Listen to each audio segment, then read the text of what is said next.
嗨，大家好，我是探评书。今天是2025年11月10号。这一期啊，咱们聊一聊婚闹。这两天啊，有一个新闻啊，也上了热搜啊，说这是什么事呢？是河北的一对新人呢结婚，婚车半路被人拦下。就是婚礼当天啊，这个婚车啊都準備好了，開到了這個婚禮主辦的這個酒店啊，突然冒出幾個人，把路一攔，直接開口要喜煙。剛開始啊，這個新郎新娘也沒太在意，想着是大喜的日子啊，給幾根煙或者幾包都行。總不能為了這點小事啊壞了氣氛，壞了大好的日子。但是誰也沒想到啊，這幫攔路的人呢，獅子大開口，一張嘴就要50條普通煙。如果你願意給中華也行，那就換成10條。這對新人啊都聽傻了，50條煙，誰準備50條煙呢？10條煙也沒有啊，那換成錢怎麼着還不得1萬多塊錢呢？再說他們啊跟這人根本不認識，這不明擺着就是借着討喜的名頭搶錢嗎？這個新郎跟這幫人商量啊，能不能少要一點？但是對方咬定了啊，就是50條，不給就不挪車，不讓路。這一堵啊，就堵了1個多小時，這着急啊，對吧？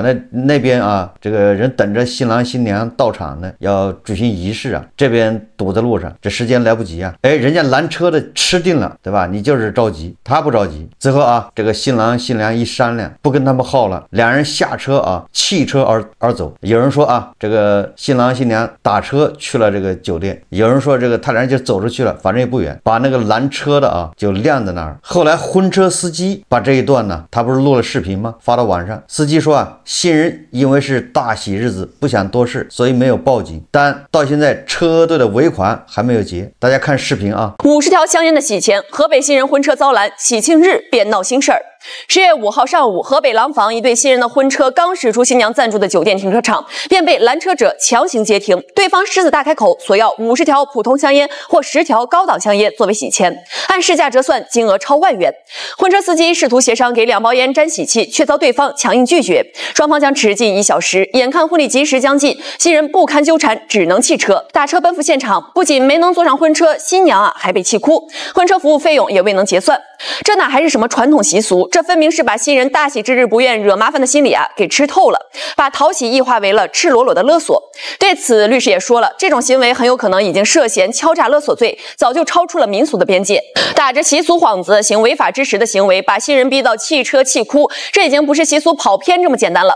對這種行為必須依法嚴懲，更不能讓他壞了社會風氣，給大喜之日添了堵，寒了心。這事一出來啊，大家都議論紛紛啊，我看又上了熱搜。網友說啊，敢要50條煙的肯定是當地混社會的，不然誰敢這麼幹？新人不報警也怕以後被報復。還有網友說啊，這些人就是抓住了新人結婚不想惹事的心理，怕但不能怕麻煩，就該報警。當地派出所必須狠狠打擊這種攔路搶劫的行為。也有網友說啊，這根本就是敲詐勒索，就算1條煙100塊，50條也夠5000塊，對吧？已經夠得上啊那個刑責的標準了。我來聊一聊啊這個現象，這種攔婚車啊討彩禮的，就是討彩頭啊，有的是要錢，有的是要煙，有的是要喜糖等等吧，就是攔住婚車嘛，這些都是傳統習俗啊。這個傳統習俗啊，它就像鹽一樣的，你做菜你要不放鹽，那菜感覺沒有味道，對吧？沒法吃。但是鹽要放多了也沒法吃，齁得很，那菜就毀了。只是網友說啊，打電話報警管用啊，警察來肯定，對吧？能讓他們讓開。但是你要指着警察把他們抓起來，那也沒那麼容易啊，因為警察也知道這就是一種婚俗啊。為這麼個婚俗你要抓人，這個也實際上就是增加這個社會矛盾啊，讓矛盾更加激化。警察是不會抓的，警察一般來是來調和、來和稀泥的。但是如果啊對方堅持不讓，那警察是可以抓他尋釁滋事啊，給他拘他幾天，這是可以的啊，叫尋滋嘛。說明什麼呢？實際上說的就是警察拿這些人也沒什麼好辦法，所以他來了他也是和稀泥。為什麼會出現這種現象啊？實際上婚鬧不止這種啊，我們在網上看到很多婚鬧啊，就是鬧出事了啊。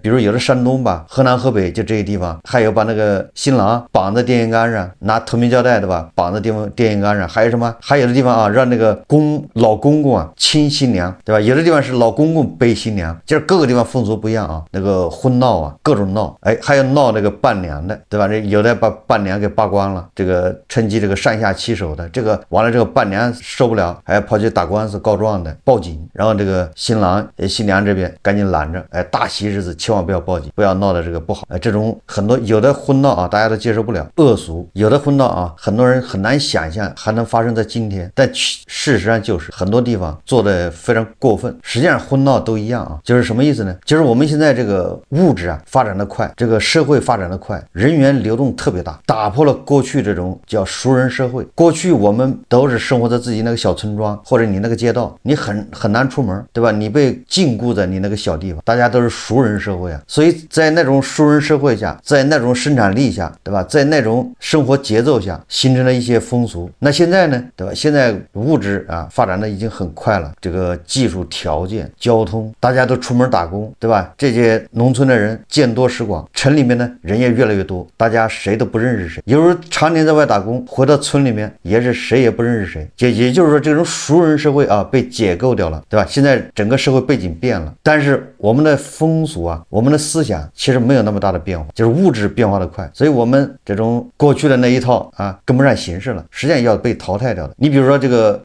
攔婚車，對吧？攔轎子討彩禮，攔住新娘要彩頭的，這種在過去啊實際上是熟人社會下，你就發現它沒有那麼大的矛盾，因為大家都認識啊。過去結婚你也很難說嫁到什麼外省去，都是新郎新娘家隔着不到10公里啊，大概其就這麼多，再遠了夠不着啊。大部分啊就是都是在本村或者相鄰的幾個村，不會太遠。那過去結婚呢啊，這個不像現在的吧，找個酒店還要拉到酒店去。過去就是接親隊伍去新娘家，把這新娘弄個轎子，或者後來沒轎子了，改成自行車，騎個自行車，有的近的啊就走，有的告訴你啊，由於雙方兩家挨得太近了，一個村的從村東頭啊走到村西頭5分鐘，這個顯得太短了，還故意繞遠，把這個儀式拉長啊。這個我是親身經歷的啊。那接親的隊伍呢，裡面啊一般的是有一個領頭的，這個領頭的人呢是個非常能幹的，能說會道，不光要能說會道啊，而且見多識廣，這個當地啊人大部分都認識。你現在還有這風俗啊，你看那個貴州啊、雲南，我都看這個經常晚上有人放的，他們那個迎親，你看看前面還有個開鑼的、敲鑼的，邊走邊唱，類似這種人啊，這種人就是一路闡釋的，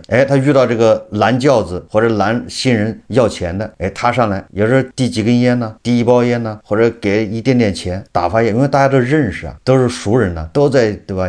不在隔壁村就在那個村，不會有人真攔着啊，說打劫要多少多少，不會的。這個人他就負責幫你闡釋，他能說會道啊，而且他也見多識廣，有的是給人一包煙，對吧？有的是給人一包喜糖，有的是給當地的土特產啊，類似於這個糕啊、糕點什麼的，給人2條。但是呢，有的時候覺得這樣氣氛還不夠熱烈，所以有的地方啊，比如我們那個地方，好像那個以前結婚的時候，那個新娘陪嫁的東西啊，不有一些什麼被子、什麼家具、什麼櫃子，那過去都要陪個什麼6床被子或者8床被子，對吧？2個人抬1床被子啊，抬着那個被子裡面啊，會塞一些什麼喜糖啊，或者是紅包，就是當然這個小額的啊，亂七八糟東西。為啥呢？就是在路上啊，讓人家搶，這不就跟打劫是一樣嗎？那很多人把手伸到被子裡摸啊，摸到喜糖，摸到什麼雞蛋，煮熟的雞蛋，用那個反正外面染紅了啊，類似反正什麼東西都有，摸到了很高興，實際上就是增加一種熱鬧的氣氛。現在啊，這個迎親隊伍都是開車了，對吧？車裡沒法摸，後備箱裡面或者是那個貨車，對吧？你沒法去摸啊，過去都這樣。他這個風俗，對吧？他是有當時的時代背景。過去結婚呢都是農閒時間，那大家都閒着沒事，要增加這種氣氛，哪怕你摸2個糖果回家給孩子吃也挺好的。過去結婚很熱鬧啊，為什麼呢？一個原因就是平時大家都吃不上肉，也趕上誰家結婚，對吧？你就可以，這叫吃大席嘛，光明正大的吃大席，改善一下伙食。所以誰家結婚，對吧？那簡直是個大事，不光是他家的大事啊，全村的大事，借着機會大吃大喝啊。你看啊，這就是這個婚鬧啊由來。當然還有其他的說法，對吧？這樣添彩頭等等。但是啊，在熟人社會裡面這一套，你看看就非常和諧，不會出什麼大事。因為那個時候生活節奏還慢呢，反正大家都無聊。但是現在時代變了啊，現在不是熟人社會，你上來把人車攔住，要人50條煙，這就是打劫啊！誰不認識你啊？完了你還真不讓，對吧？人不給就不讓人走，這不就是搶劫嗎？你看啊，所以現在的法律是不容許的，但是這個法律沒辦法執行，人家趁着婚，因為過去有這風俗啊，有這風俗，那警察他只能啊來和稀泥，頂多對方要的太過分，要50條煙，那警察可能把他罵一頓，然後讓那個新郎新娘啊，你給人家一人發一包算了，肯定這麼和稀泥啊。至於婚鬧啊，那纯粹就是無聊。很多地方婚鬧啊，一是无聊，就是我們現在看它就是無聊；二是什麼呢？二是它為了增進這個氣氛。過去啊，這個新郎新娘他不是自由戀愛，那都是什麼？都是媒婆介紹。然後這個新娘啊，嫁到新郎家之前，恐怕到新郎家也就去過1、2回，跟公婆見面，恐怕都沒見過面，也沒說過什麼不說。跟新郎家親戚通過結婚的時候鬧呢，實際上是增進這種氣氛啊，就是讓這個新娘啊能夠更快的融入這個新的家庭。那過去結婚不是說2個人結婚的，那你是嫁到人家呀，对吧？還有公婆的吧，各種要求，各種这個家庭的這種習俗，未來難免磕磕碰碰。所以這個通過這個婚鬧啊，實際上增進啊這種家庭氣氛，尤其是讓公婆啊當眾出醜，這個可以這個提升一下新娘以後在家裡的這種地位。有的時候讓新娘对吧知难而退，讓新娘出醜，實際上是殺一殺這新娘的這個叫威風，杀威棒啊，大概就這意思啊，就是這種婚鬧啊，目的就是那再加上这些年輕人也無聊啊，那就鬧唄。過去沒有什麼娛樂活動，那這是公開的，對吧？這個還不犯法，這借着機會就瞎鬧。不知道大家有沒有關注到啊？每當這個新聞爆出來的時候，你看看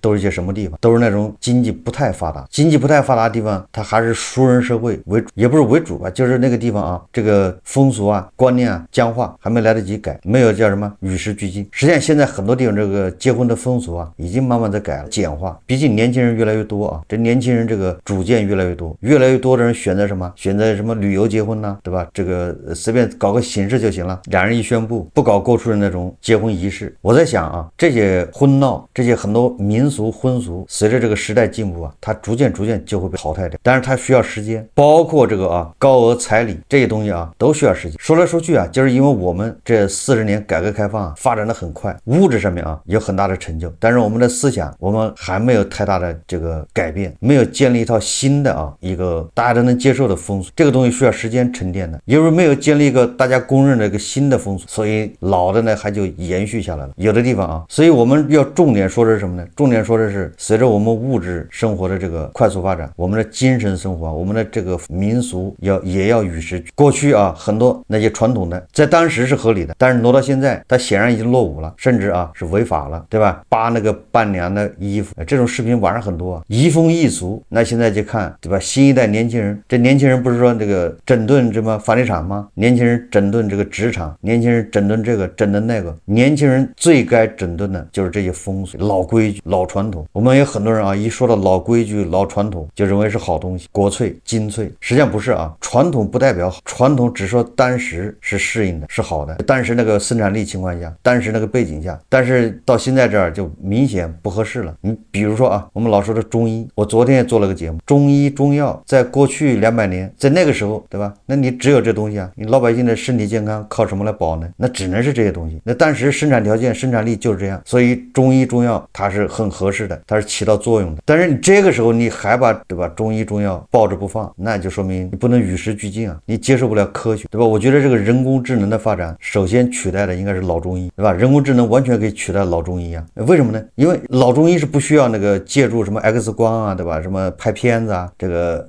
驗血啊，不需要的嘛。它是老中醫是望聞問切嘛，對吧？那這個 AI 很容易取代啊，對吧？ AI 測你的脈搏、脈息，對吧？然後 AI 它有攝像頭啊，它可以看你臉色，問，那你就跟 AI 對話嘛。AI 它也有問題啊，然後這不就完全可以替代老中醫啊？我相信啊，如果誰這個訓練的好啊，所以我覺得這個老中醫應該感覺到這個焦慮。你說 AI 替代西醫吧，這個你比較難呢，就相對難一點，因為你西醫好多要驗血嘛，要這個拍片子，對吧？要 CT， 对吧？夠鐘還真開刀，所以這個對 AI 的要求就更高了。這個說遠了啊，就說年輕人現在應該整頓這些傳統。你比如說彩禮，我在很多節目說了啊，彩禮它這東西在過去，對吧？在當時條件下它是合理的，在現在的條件下合理不合理呢？在某些情況也是合理的，但是在更多的時候呢，它顯得不合理，那就看年輕人怎麼去把這風俗給改掉。它就是個約定成俗的東西啊，它也不是國家法律。而這些東西啊，民俗風俗這些東西，你還不能通過立法來把它解決掉。就像剛才說的，不能通過這個警察去處理，它只能通過大家通過觀念，我們自我觀念來處理這事，這樣成本低啊。所以很多人借助啊，希望政府出手管一管這個彩禮。那政府怎麼管呢？他沒法管呢。政府出一道啊法律，結婚禁止高彩禮，那它一定會變成別的形式啊，對吧？你把彩禮這個包按下去了，你別的地方一定會鼓出一個包出，它難道不能轉移嗎？對吧？只要你這個思想腦子裡還有這東西，它一定會轉移。所以這東西啊，政府如果出台法律來管這事情，最後變成一地雞毛，而且執法成本又高，而且達不到效果，最後還是變成活刑。所以得靠大家的意識、自我，对吧？更多的是随着社会的发展，我们年轻人越来越独立。这个就是我一直说的啊，